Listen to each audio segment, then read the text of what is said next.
unapologetic, unadulterated, and uncompromising. Greetings, brothers and sisters from around the world, and welcome back to the home, the haven, the stronghold, and the everlasting superfortress of intelligent black thought. This is the BlackJohn.net radio program, and I am, of course, your host, your brother, your humble servant, the Black Authority. Very glad to be with you all here this evening. A lot of things have been going on here. I'm actually out on the road as we speak right now, so I was not able to get us up and going at our usual time, but I'm very glad you all were able to join us here anyway.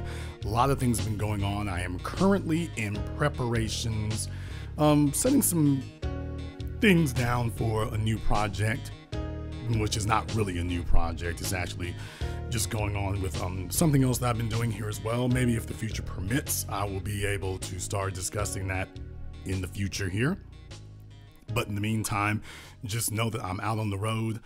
I'm working with some people and trying to see if I can look into some more innovative actions on my part.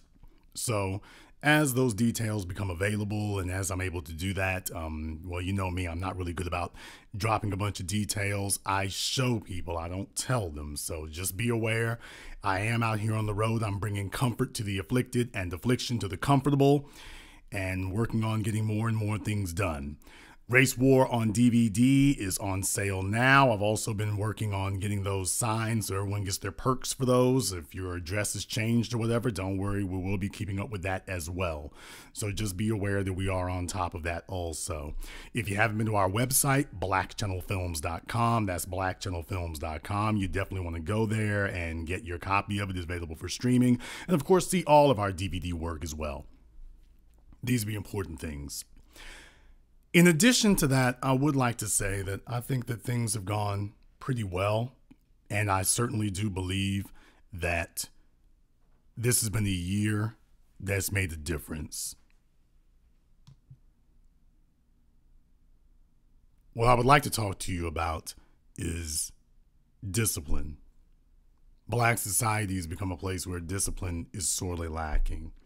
And probably the place where we are most lacking in discipline is the desire for information. Please understand that it is the difference between what you know and what you don't know, and more importantly, what other people know that you don't know, that determines the power dynamic in this world. Of all the commodities that we could possess, the only one more important than time is knowledge. Or the only one that even comes close to being important is time, because of course, if you don't no longer have time, then the knowledge becomes inconsequential. But knowledge is an incredibly key thing. One of the things that I've tried to do is I have tried to be a repository of knowledge. Now, I'm not a genius. I don't know everything, but I try to know as much as I can. And that has afforded me the ability to be able to help other people. But in Black society, there's not really a whole lot of appreciation for that. Black people are the only people that I've met and the only people that we know who revel and attempt to comfort each other in a state of not knowing things, rather than saying that this is a problem that needs to be alleviated. Now, it is one thing to exist in a system of oppression, but it is another thing to begin oppressing yourself. And when you choose to not have knowledge, you are choosing to oppress yourself. Let us be very clear about something. When we talk about this concept of God, God is simply another way of saying he who knows everything, that there is no limit to what he knows. That if it can be known, he knows it. That's what you're really saying. When we talk about, omnipotent and omnipresence and omnipotent, those are factors in it. Don't get me wrong, omniscient and omnipresent and omnipotent. But what we're really saying is that there's no limit to the knowledge that's possessed. Because understand, if you possess all knowledge, then you now possess all ability. And as a species, Mankind's quest is supposed to be the relentless pursuit of all knowledge. Not that everything that is known should be done, but that everything that we know, we will no longer be victims of circumstance. Knowledge is what helps prevent you from being a victim of circumstance. And the more knowledge that you possess, the less people will be able to victimize you. Do you know how many things you come across in your life that you think are minute? And the reason why the white supremacist government that we have, understand something, the websites that we're on, the government, the media, do you realize that right now their number one commodity is information? They want to know everything that they can possibly know about each of us. And they're not sitting on the information. And that's what I want you to understand. There's a lot of black folk out there, you're regurgitating Alex Jones crap about FEMA camps and all this old nonsense here, when in reality, the FEMA camp is the society itself. You don't require those other things. The society is the FEMA camp. They're not just sitting on this knowledge and one day going to round everybody up. Everybody's already been rounded up. They're already applying the knowledge now. They are already applying it towards their own ends now. That's the point I'm trying to make. It's already there, and they're already applying it toward their own ends. And the end is to be able to manipulate the behaviors or be able to anticipate the behaviors of all people. If you'll remember, there was a caller who had called me a couple of weeks ago and she was talking about how she liked philosophy, but she didn't really know a lot about philosophy. So one of the things that I started talking to her about was fate and choice and causality. And this has been a long-standing debate, this thing about fate and determinism. Can you really make a choice if there's someone who knows so much about you that once they have the information about the circumstances upon which you exist, they are now able to anticipate exactly what you're going to do? But if you have a person who is telling you, I've got proof that I can anticipate what you're going to do, then can you please tell me, how can you ever make a choice about anything if we know what you're going to do?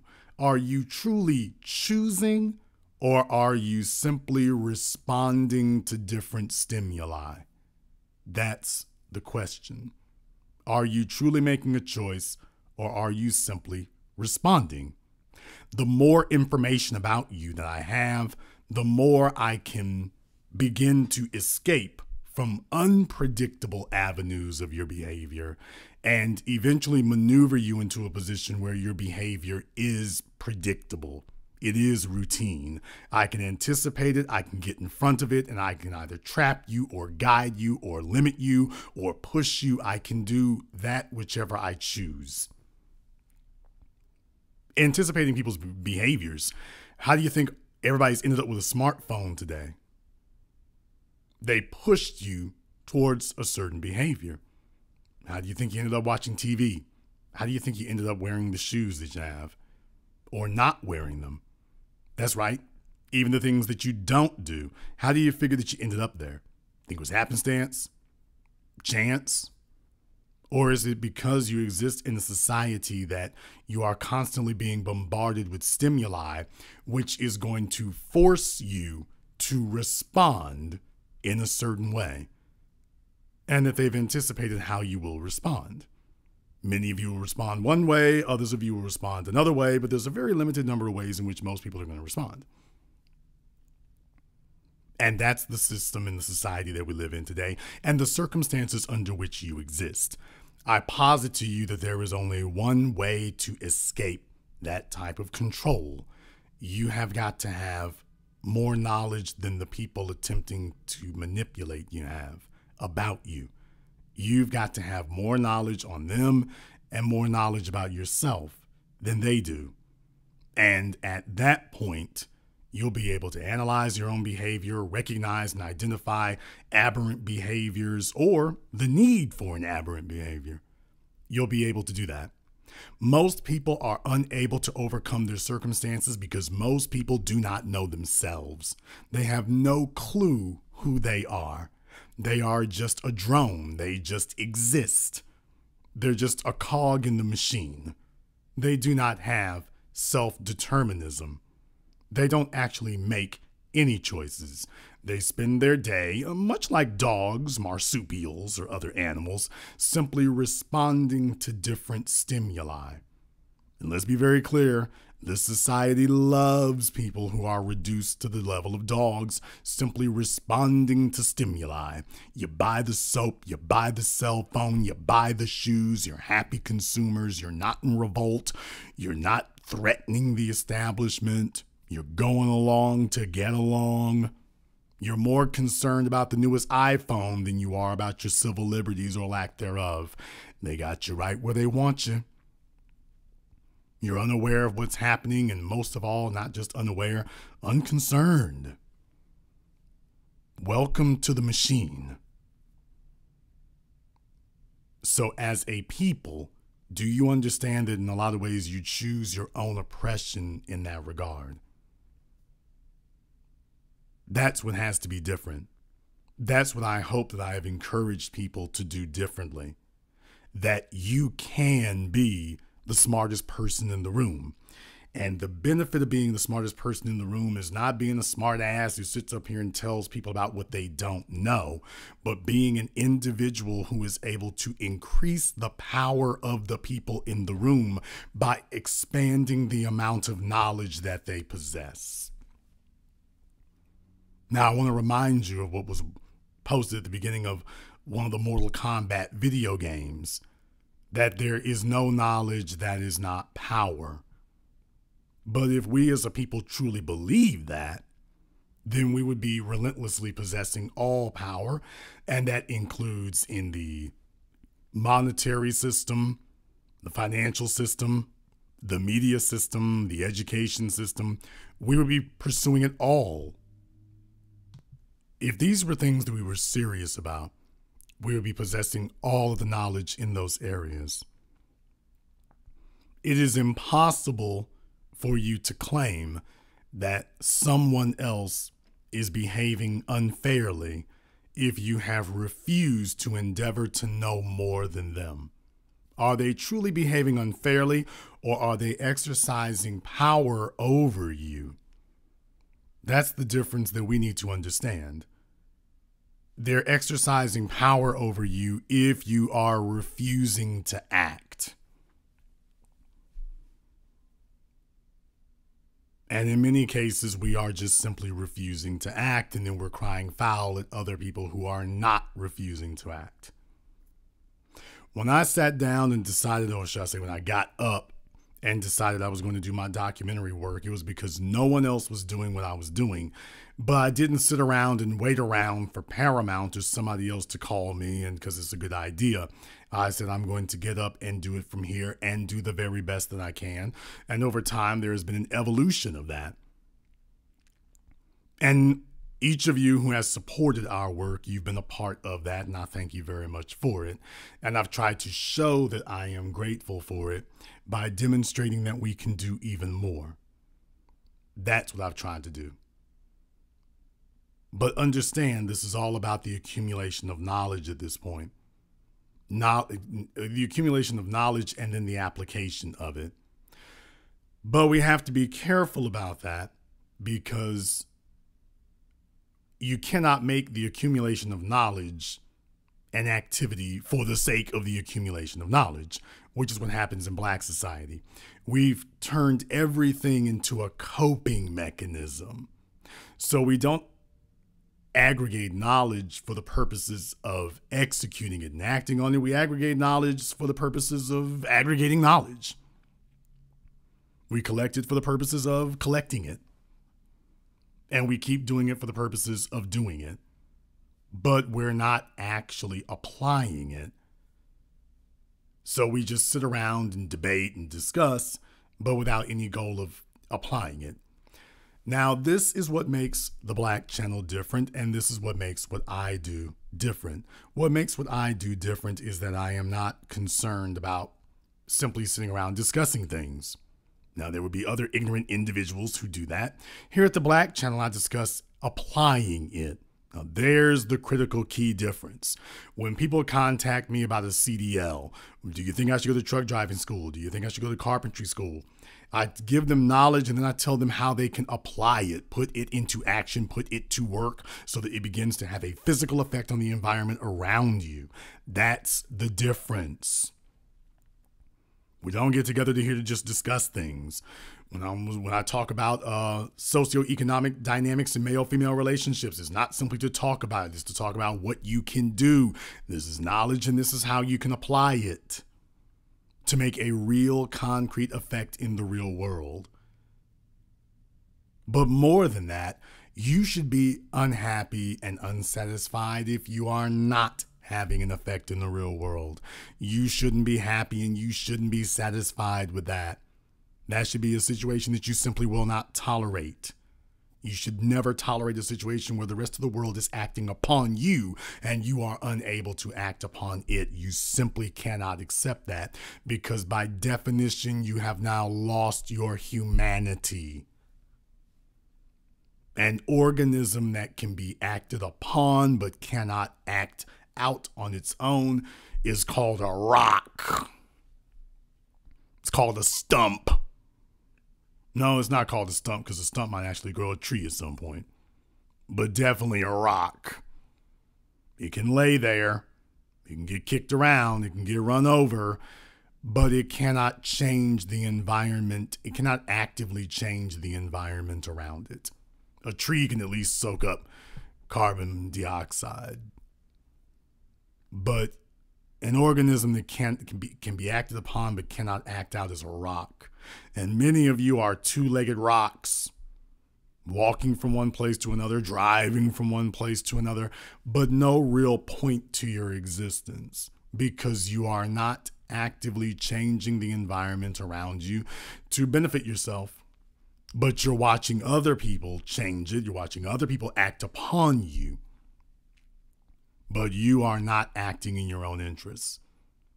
So no, just sitting around and aggregating knowledge and collecting knowledge and acquiring knowledge for the sake of acquiring knowledge is an exercise in futility and is a coping mechanism. Do not allow your life to degenerate and to descend into a set of coping mechanisms. You shouldn't be trying to cope with your life. You should be trying to improve it, not cope with it. You shouldn't be working on coping with your deficiencies. You should be working on eliminating your deficiencies and cultivating your beneficiaries, your benefits. You should be working on that. I don't want to hear any more people discussing coping mechanisms.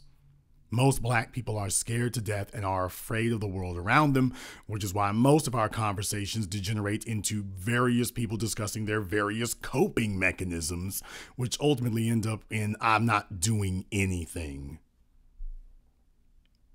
The other issue is they don't drive themselves. Now, I was very fortunate to have parents who drove me and family who drove me and an environment that drove me.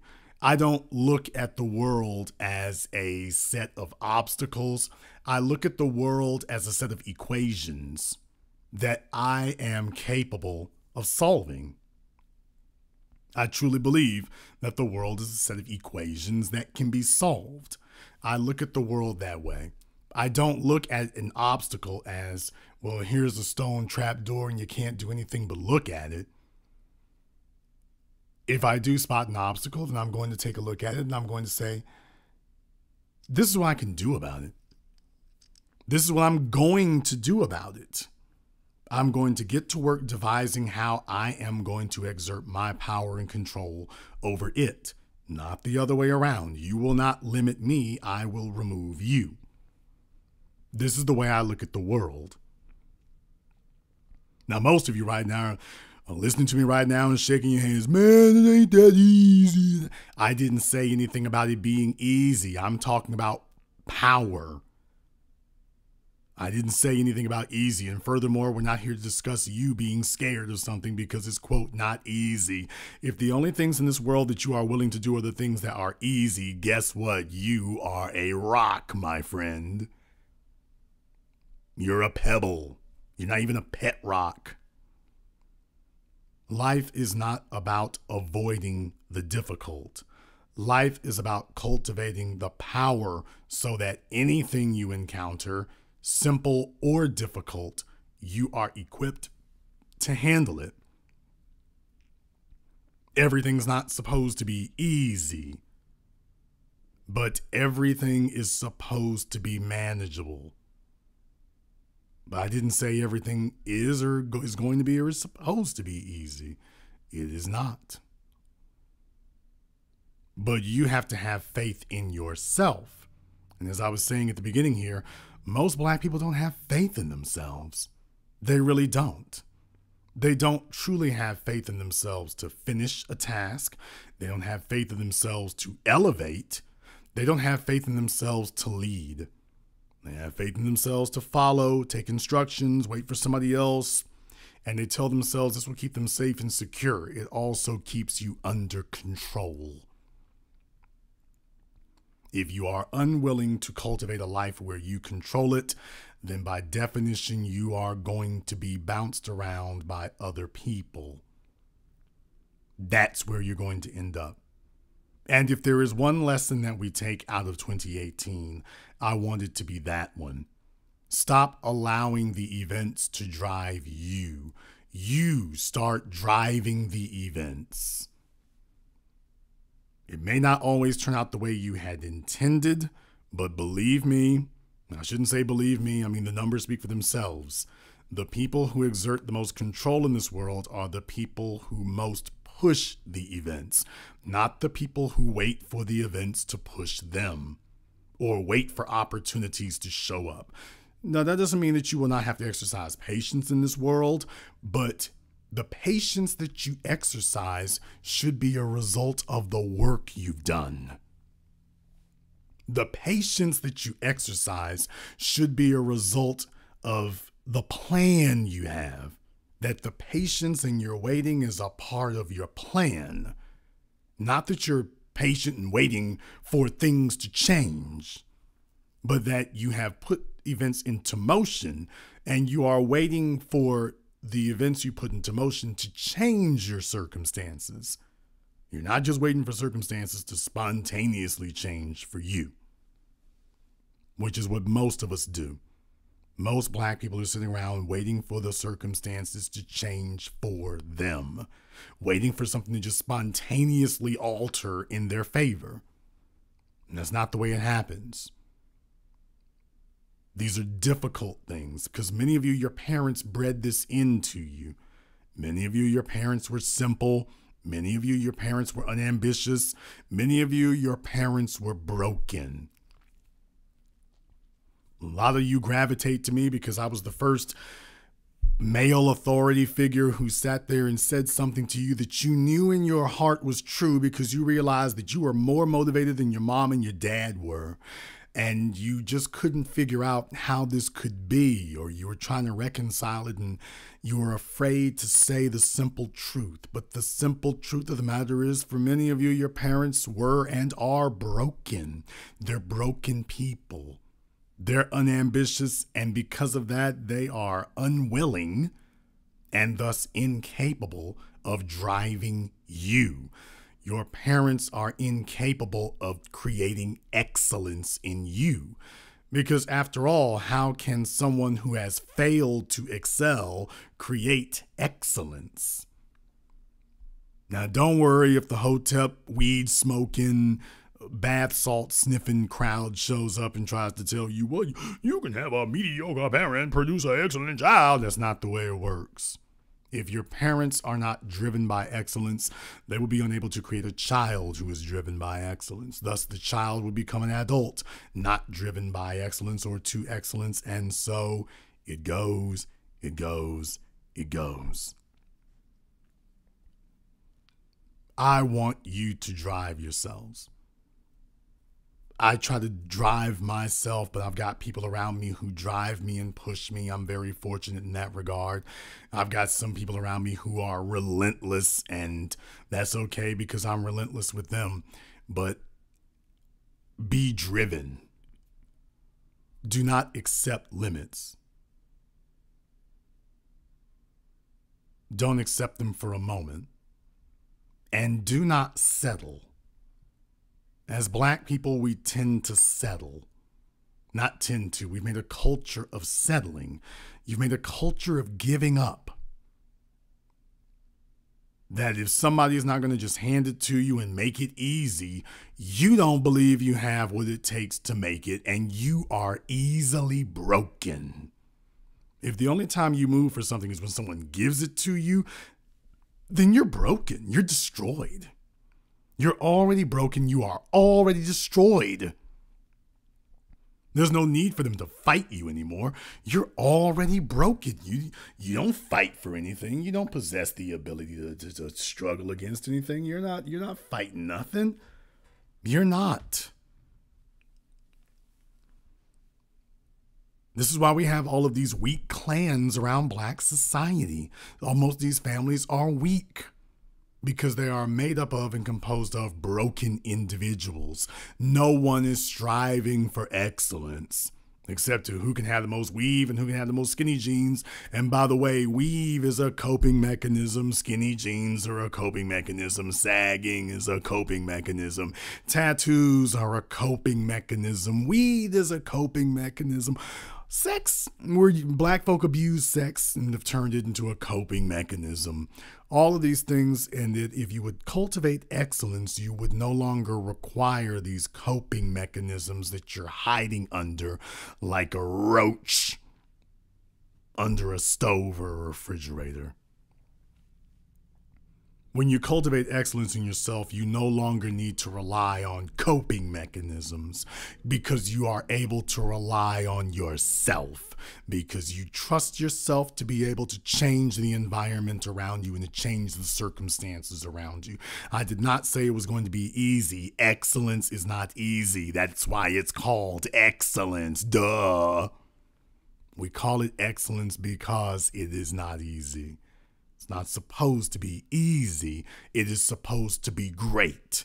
And greatness, by its definition, is not easy. So you should not be expecting or hoping to be a weak person so that in your life you can only look forward to feeble rewards reserved for the weak. I've explained to you all over the years, the entire purpose of slavery and white supremacy the last 500 years of struggle and conquest. The reason for these things is because this has been to answer a fundamental question of the human condition. Who will eat the finest scraps? Or who will eat the finest cuts? And who will eat the scraps?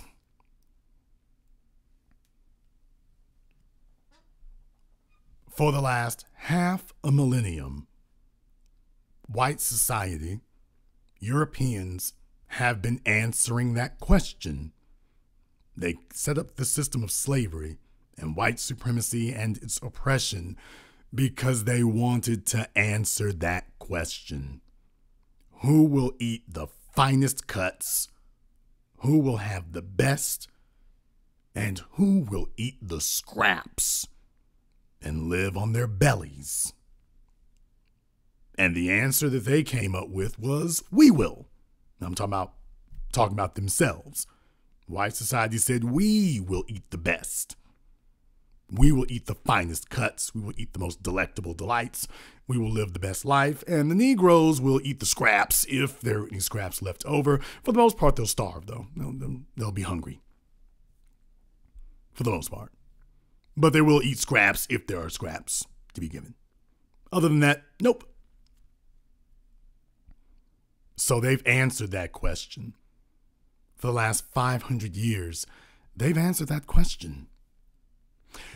I want you to start addressing that question. Who will eat the finest cuts and who will eat the scraps? And I want you to start saying, I will. I want you to look in the mirror and start saying to yourself, I will have the finest cuts. I will have the most delectable desserts. I will have the most exquisite experiences. I will have the finest that life can offer.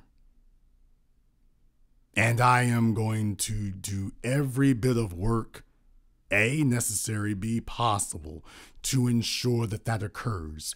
But I will not tolerate a lesser life. And then, to show you just how damn great I am, I will pass that on to my children and anyone else around me. Now that, brothers and sisters, is excellence. That's excellence. That is what you're supposed to be. That's what we're supposed to be doing. And the time that you spend is supposed to be invested in cultivating that excellence. But you can't be excellent through talk. You cannot be excellent through talk. You can only be excellent through your actions. I've accomplished some things in my life. I haven't accomplished nearly as much as I think I could. And it really doesn't matter how much I do. The bar is constantly raised. I don't think I'm ever going to catch the bar, because the higher you go, the higher you want to go.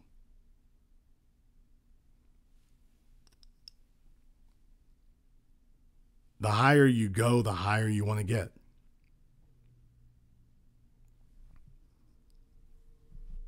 And that's where I want to be now.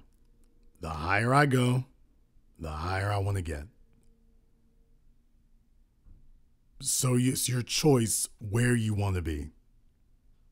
Another lesson that I want us to learn here is about the people you keep around you.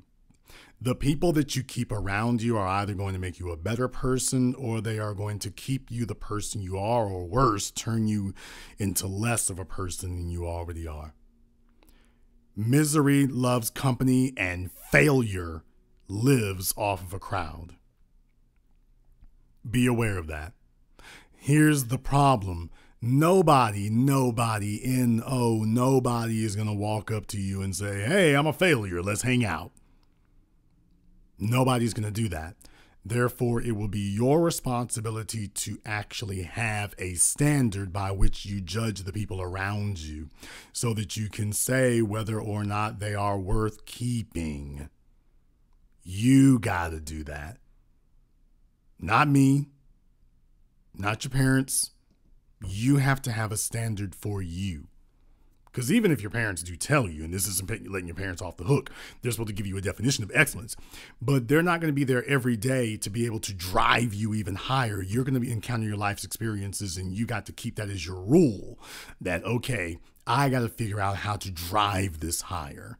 I've got to figure out how to demand more. You have to do that. You have to look at what's in front of you, and you have to say, this isn't enough. But Jason, yes, you slack-jawed, lazy as hell baboon, what is it? Well, you sound like you ain't never satisfied. Well, you're not supposed to be. Satisfaction is supposed to be a temporary resting area. It is not supposed to be a permanent condition. Until you reach omnipotence, omnipresence, and omniscience, satisfaction is not supposed to be a permanent area. Comfort should be a permanent, comfort should be a permanent goal, though I don't think that should be a permanent condition either. Hardship defines character. It builds character. It defines who you are. Adversity is what defines your life. And how you dealt with it, that tells us who you are. So you shouldn't be seeking comfort. You shouldn't be seeking satisfaction. You should take satisfaction in a job well done, but that should be a temporary state of being. You should be looking for the next thing that you can acquire satisfaction from doing, the next accomplishment you can acquire from doing. That's what you're supposed to be doing. That's what your life is supposed to be for. A never-ending pursuit of excellence. I think that was once Lexus's company slogan, the relentless pursuit of perfection.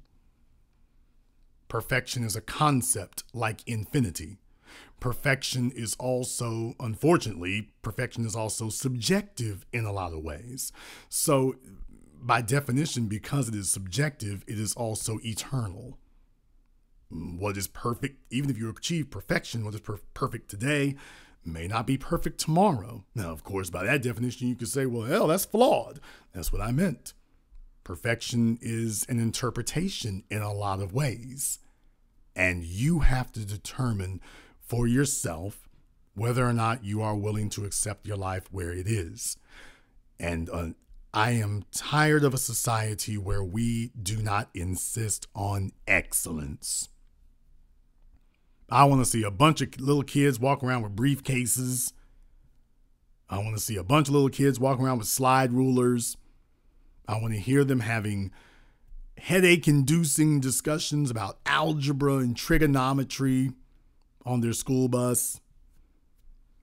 I want to see the grandkids coming in and talking about how they were sitting at school discussing pi and solving the errors in the theory of relativity. And there are. I want to hear them talking about how they're going to overcome entropy. There's a good one. That is excellence. I want to hear them talking about how they're going to stop cancer. I want to hear them talking about how they're going to be able to solve faster than light travel. This is what you're supposed to be focusing on.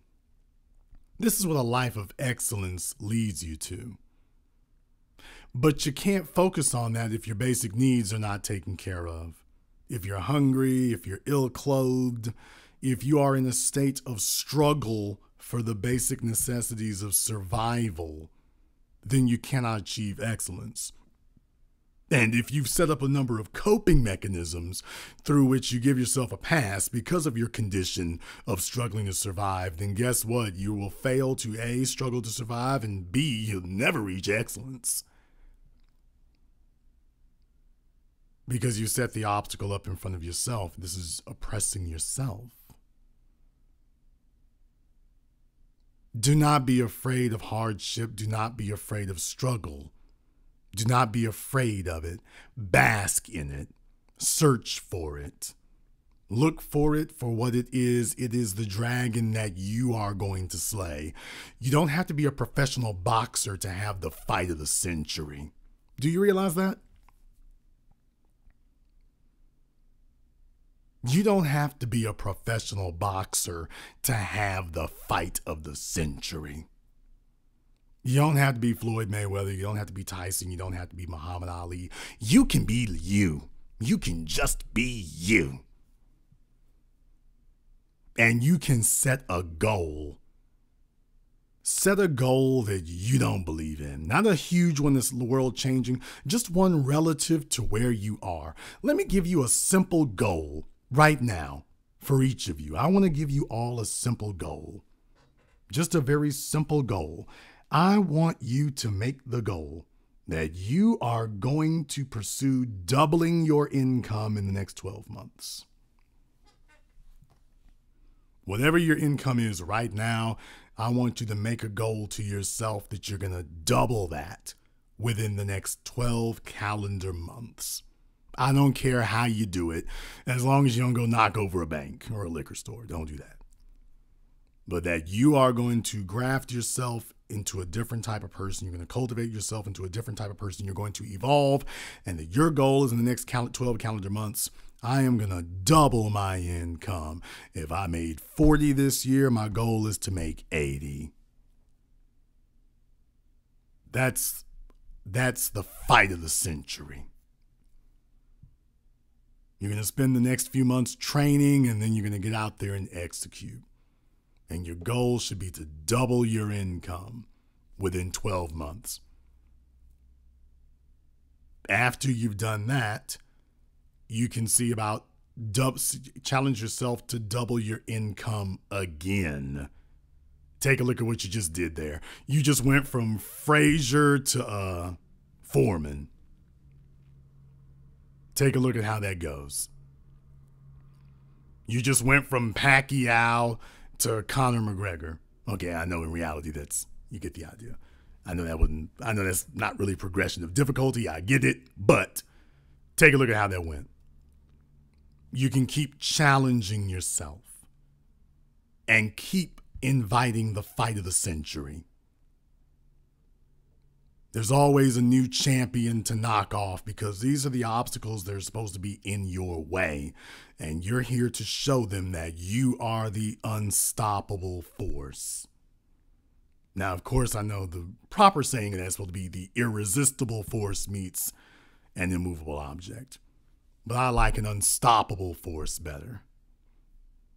That you are this unstoppable force and they want to be the immovable object, and you are here to show them that one way or another they will be moved. And if the more people who doubt you, that's supposed to be fuel. You're supposed to use their doubts.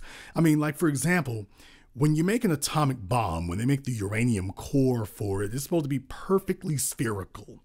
They have a process that technically is supposed to make that ball perfectly spherical. This is for the purposes of setting off the reaction. But it needs to be perfectly spherical. And your job in your life is to be able to make yourself into a similar reaction. You're supposed to be that fuel, that density. Uranium balls, when they make those, they're very heavy. They're small, but they're very heavy because they're so densely packed with matter. And people's doubts are supposed to be your uranium fuel. You're the real point is you're the rocket. You're the delivery system. And you are the explosive device. And the more they doubt you, the bigger and rounder your uranium core is supposed to be. You are supposed to become so tightly packed and tightly dense that the more they add to you, the stronger your core becomes.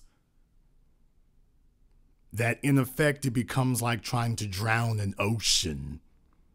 That the more they pour into you, the more you take it and use it.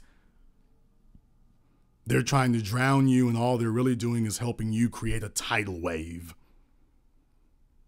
Because you told them that you were going to make a storm, and they said, well, if we drench the area and just soak it in rain, then that'll be impossible to do that. But the problem is, what they didn't realize is, oh, no. You have to understand, I'm not the clouds. I'm also the tectonic plates. So the more water you dump, the stronger you're going to make me. Because I'm going to make a tidal wave.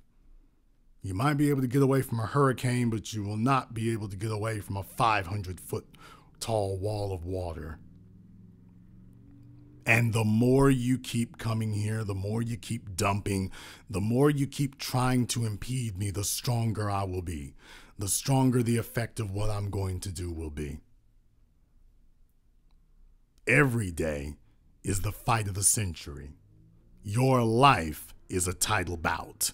And every year you're supposed to be looking for the next major fight, the next bigger and greater confrontation with which to build yourself.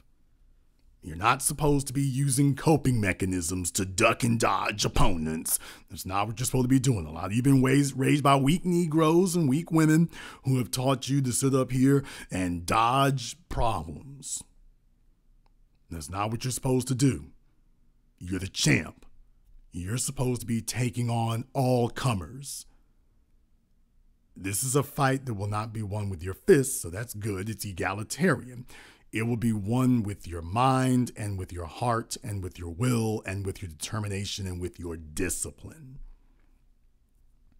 While everybody else is looking for a coping mechanism, those will be the opponents who get knocked out. But not you. Not you. Because while everybody else was running from confrontation and looking for the sap of the century, they're looking for the flop of the century, you're looking for the fight of the century. You're looking for the big payday. You're looking for that fight that's going to go down in the annals of history. That's what you were looking for. The others weren't doing that, but you will be. If you value it. If you see yourself as the champion. And let's just be very clear. No, I don't know how many of them believe they're champion, but I know that they became the champion in their heads before they ever became the champion in the ring. Muhammad Ali, when he said, "I'm the greatest," he said it because he believed it. He believed it. If you want to know what made him unstoppable, that was what did it. Mike Tyson, when he was at his pinnacle, it is because he believed he was this unstoppable force of nature.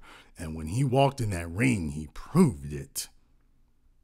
Floyd Mayweather Jr., he's unstoppable because he believes it. Roy Jones, the stuff Roy Jones was doing when he was the world champion was nothing short of damn near supernatural.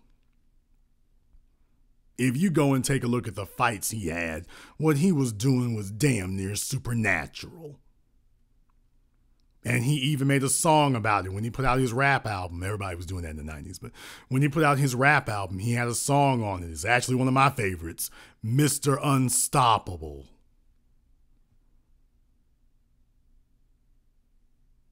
Think about that for a moment. What is it that we have today? What are the music that young people are feeding themselves today because of the record labels and because of their bad parents? They're feeding them music about lean. They're feeding them music about sex. When was the last time that you saw a rapper in this era make a song about being unstoppable? Last thing I can remember was what? Kanye West had that song Power. Can't deny where he's at. Can't deny that. Hate it all you want to. That's perfectly fine. But this is self-affirming. And if you want to know what's made them great, is because of the obstacles they've overcome. When you're a person who's got to overcome things, that's one thing. If you're a person who challenges yourself to overcome things, that's the definition of greatness. A person who challenges themselves to overcome obstacles, that's greatness. That is greatness. And I want you to accept and embrace greatness. So here's a simple exercise for you to do. Jason, where do I start? Double your income in the next 12 months. Sit down and make a personal challenge and hold yourself. As a matter of fact, tell your family and your friends. It should be like weight loss. Tell people so that people are going to be watching. You know they're going to remember you said it. Challenge yourself and say, this is going to be it. When you sail to the new land, burn the ships behind you. Like the Romans, build the bridge and then burn the bridge behind you. We didn't come across that bridge so we can get chased back across it. We simply came across the bridge because we're here to take you. That should be your goal in life, at everything. That it is yours and you will take it. And you will not be denied. And let everybody sit around and scoff. Let them laugh. You're not here to convince them of anything. They can believe whatever they want to. It's not your job to convince them that they're wrong.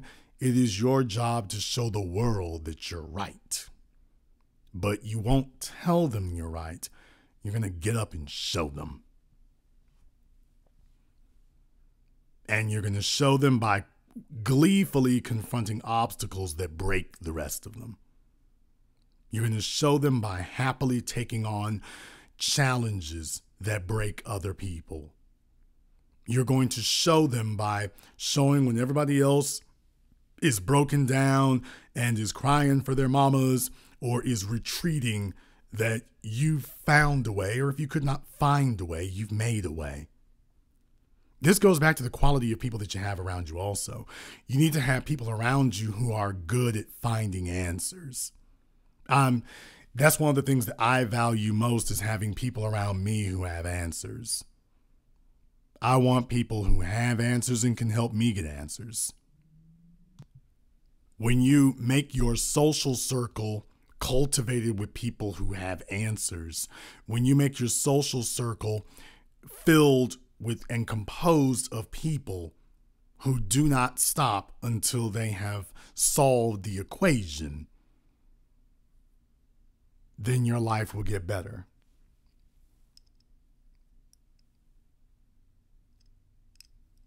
When you do that, everything will make a difference for you.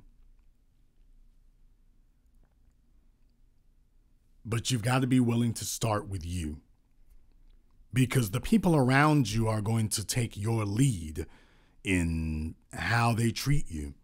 And if they see that you're not driven, you're not determined, then they're going to be undriven and they're going to be undetermined. They will not feel it's incumbent on them to do better. It starts with you. And if the people around you, if you're driven and the people around you are not, then you need to trade them out for people who are. If your example is not motivating and improving the people around you, gather people who are motivated.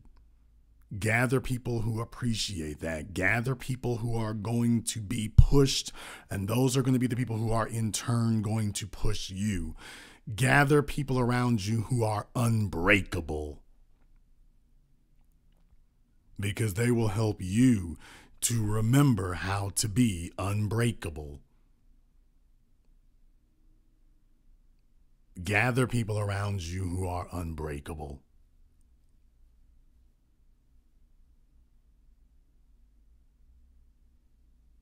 Make that your goal also. Challenge yourself to get you the best team. If you're going to be a fighter, you need to have good coaches. You need to have good trainers. You got to have a good training camp, good nutritionists. Gather people around you who have answers to help compose you into the best fighter you can be. After all, you're training for the fight of the century, remember? And after you finish knocking out this fight, we got to move on to the next one next year. And the one after that. And the one every year after that. And then probably every month after that. And after you've doubled your income a couple of times, make it your goal that while you're doubling your income, you should make it your goal that you cut the amount of effort that it takes to double your income. You should be able to cut the amount of effort that it takes to double your income by 25%. Now, this actually becomes a circular thing because you're going to have to put in effort in order to get more results. But it should also get easier. It's like lifting weights. The weights get heavier, but if you're training properly, your muscles get bigger, and thus you are able to pick up more weight. So the weight that you were carrying last year is not so heavy anymore because your muscles have gotten stronger, and now you've moved on to heavier weight. So you can increase your productivity while decreasing the amount of effort that you have to use because you're becoming stronger. This should be your goal also. Now, I know what I'm saying right now sounds difficult. For a lot of you, it sounds mind-boggling because you have never in your life had somebody who talked to you like this and said this is what should be a goal. You've had somebody tell you that your goal should be getting a weave and getting a boyfriend, maybe getting a job, but not about challenging yourself, creating excellence. And they never actually defined what it would be. They never actually said that. So I present you with a simple one tonight. Double your income in the next 12 months. Study the people who are around you. Did they help you or did they not? Do you need to make changes? The first doubling of the income should all be on you, but you need to keep your eyes open and see who's with you and who wasn't. When it's time for the next doubling, now you need to know who's on your team and who isn't. Got to have the best training camp you can. Now we have to assemble that. But you better get to it and take it seriously. This is the fight of the century, after all. We'd hate to see you walk out there and get your ass knocked out. So you better train hard. If you have not been to our website, blackchannelfilms.com, you definitely want to go there. Blackchannelfilms.com, check out our documentary work, including our new release documentary, Race War. Be well worth your time. People are raving about it. Can't wait for you to see it yourself. And this concludes tonight's broadcast of the BlackChannel.net radio program. I am your host, your brother, your humble servant, the Black Authority. And until next time, my brothers and my sisters from around the world, remember, Black is the future, and the future is absolutely uncompromising.